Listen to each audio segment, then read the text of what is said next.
CAN. J'étais obligé de venir au club. Il m'a dit, écoute, la situation elle est ainsi. Qu'est-ce qu'on va faire? J'ai dit, pardon, je n'ai pas compris. Il a dit, Sadio, désolé, mais tu ne peux pas aller à la CAN. Et c'est comme si on m'a versé de l'eau froide, la glace. Je me suis dit que je sais que c'est compliqué. Je ne pouvais pas jouer les premiers, peut-être deuxième, mais il y a moins. Parce que pour moi, c'est très très important de représenter mon pays. Et il m'a regardé, j'ai failli même pleurer. Il m'a vu et il ne voulait pas comprendre. Du coup, on ne s'est pas compris. Il est parti, je suis parti. Et puis j'ai appelé mon coach, je l'ai expliqué, il y avait Zires. Et je lui ai dit, il faut que tu essaies de parler avec la fédération, ils mettent la pression parce que là, moi, je ne pouvais pas rester. Et le club aussi, ils n'avaient pas compris, ils ne voulaient pas que je parte. Vu que le Sénégal a plus de droits sur moi à ce moment-là, donc j'étais obligé de partir constater ma blessure. Et j'ai appelé en bas. J'ai dit, coach, écoute, je pouvais manquer les 2 premiers matchs, mais il y a moins de jouer les autres. Donc il faut insister, il ne faut pas leur dire, non, laisse. Si tu fais ça, il y a remets mon nom sur la liste, je viens. Et je pense que c'était le cas. Et ça, il y a plein de gens qui ne le savent pas. Non, je me demande même, est-ce que ce n'est pas la première fois que tu en parles même? Depuis lors, c'est la première fois, je n'ai jamais parlé de ça. Donc je suis très content de mettre ça en place parce que c'est bien de revenir en arrière quand tu as gagné. Parce que c'était pas facile non plus, même avec le peuple sénégalais. Il y a eu un moment où tu étais beaucoup critiqué. Aujourd'hui, les gens qui te voient comme ça, ils peuvent penser que tu as toujours été supporté au Sénégal, chose qui n'est pas forcément vraie. Aujourd'hui, la tendance s'est inversée, Dieu merci.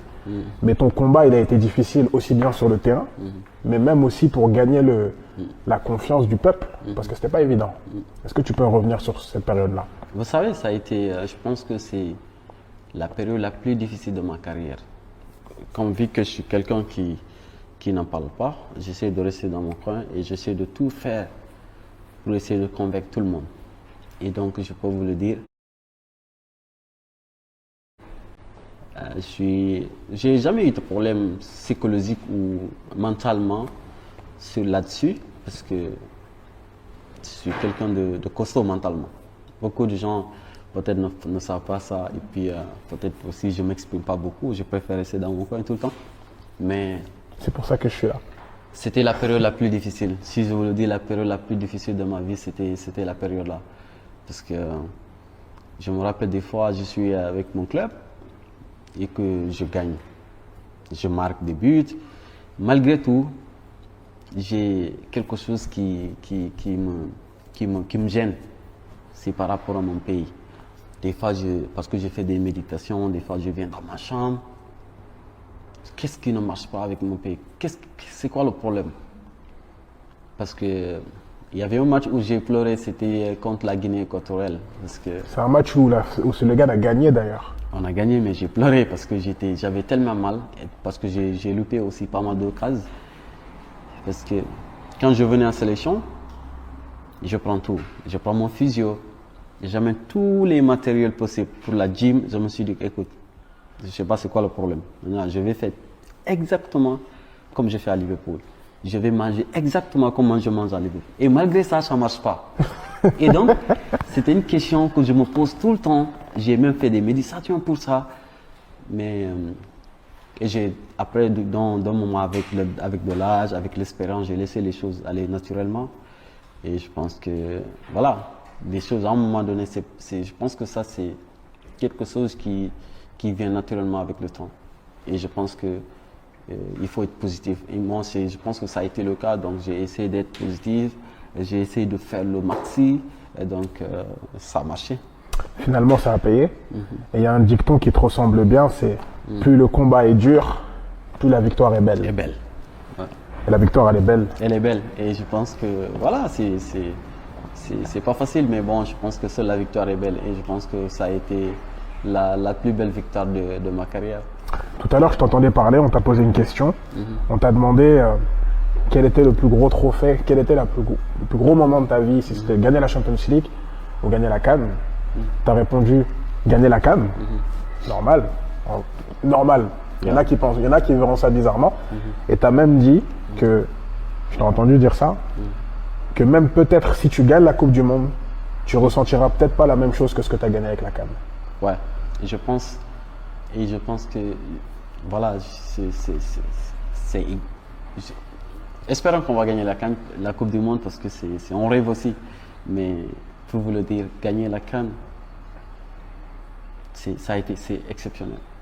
Et je pense que ce que j'ai ressenti, j'ai jamais ressenti ça dans ma vie. Et je pense que ça ne sera plus pareil. Malgré tout, j'ai des ambitions avec le Sénégal, c'est-à-dire d'abord aller à la Coupe du Monde, faire le maxi pour la gagner parce que maintenant c'est ça. Et aussi gagner des CAN aussi. Mais je pense qu'on a fait des sacrifices pendant la CAN. Et je pense que cette CAN-là, ça a été pour moi parce que je me rappelle quand je me suis blessé contre le Cap-Vert. Quand tu as fait le malaise là. Le malaise de commotion cérébrale, c'était, j'ai jamais parlé ça. Je vais le parler ça aujourd'hui. C'était le moment le plus dur pour moi. Malgré on avait des cas de Covid, des conditions de terrain aussi, il faisait chaud, l'altitude. Moi, c'était pas le problème. Le problème est qu'ils essaient de changer les horaires de match pour nous. Mais quand j'ai fait la commotion cérébrale, je pense que c'était quand je suis reparti à l'hôtel, je suis revenu. Tu as eu peur à ce moment-là? J'ai eu peur, mais après le pire est que Liverpool avait mis la pression à Liverpool. Et donc ils ont écrit une lettre à la FIFA comme quoi que la commotion cérébrale c'est 5 jours, tu ne devais pas jouer. Donc si tu calcules, je ne devais pas jouer les quarts de finale. Et il y avait le docteur de notre équipe nationale, il devait respecter les règles. 5 jours. Et quand ils m'ont dit ça, tu ne devais pas jouer les quarts de finale. J'étais dans la chambre. J'ai dit ça au coach. J'ai appelé immédiatement le coach. J'ai dit, coach, vous savez, le docteur, ce qu'il voulait appliquer là, pour moi, c'est hors de question. Moi, il faut me mettre là, parmi les 11 parce que je vais jouer. Il a dit, ok, d'accord, on va essayer de parler avec le docteur. Et j'ai appelé le président de la fédération, Maître Senghor. J'ai appelé Abdoulaye Sow. Je lui ai dit, il faut qu'on fasse une réunion. Parce que pour moi, c'est important de jouer à la CAN. La CAN, pour moi, je pouvais même laisser ma vie. J'étais prêt parce que... Et il a dit, j'ai dit, ils ont fait une réunion pendant 1 heure. Le président de la fédé, Abdoulaye Sow, et aussi le coach et le docteur. Je lui ai dit, écoute, moi, je sais que je ne devais pas jouer, pas de problème. Liverpool a fait ça, ceci et c'est ça. Maintenant, signez-moi un contrat. Il faut que le doc... Moi, je vais prendre ma responsabilité. Je vais signer. Si je meurs, ils n'ont qu'à dire c'est ma faute. La faute de personne. Et le coach était là, le président de la Fédé était là. Et j'ai dit au docteur, il a dit non, Sadio, il n'y a pas de question, tu ne devais pas jouer, tu ne vas pas jouer. J'ai dit non, c'est hors de question. La nuit, c'était à, je ne sais pas, 1h du matin ou 2h. Tout le monde était paniqué, le coach était paniqué, le docteur, tout le monde. Et moi, je suis venu, j'ai dit, écoute, coach, je sais que même vous avez peur. Moi, il n'y a pas de problème. Il faut qu'il aille. Il écrit une lettre que c'est pas. Moi, j'ai joué à propre volonté.